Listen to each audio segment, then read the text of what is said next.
और अब जराइम की दुनिया से एक अहम खबर। कानपुर में गुज़िश्ता रोज़ एक सनसनीखेज वाक़या पेश आया। इसमें शौहर और बीवी का गला काटकर कत्ल कर दिया गया।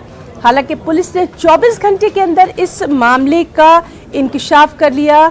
दरहकीकत वो लड़की जिसे महलूक शौहर बीवी ने 23 साल पहले गोद लिया था, उसी गोद ली हुई बेटी ने इस वारदात को अंजाम दिया। अपने आशिक के साथ मिलकर उसने अपने वालिदैन का कत्ल कर दिया। इस जुर्म का इकबाल बेटी कोमल ने खुद कर भी लिया है। पुलिस ने कोमल को हिरासत में ले लिया है। तफ्तीश जारी है। कल 4 मुलजिमीन पकड़े गए हैं। सीसीटीवी फुटेज में पुलिस बाकी मुलजिमीन की गिरफ्तारी की कोशिश कर रही है।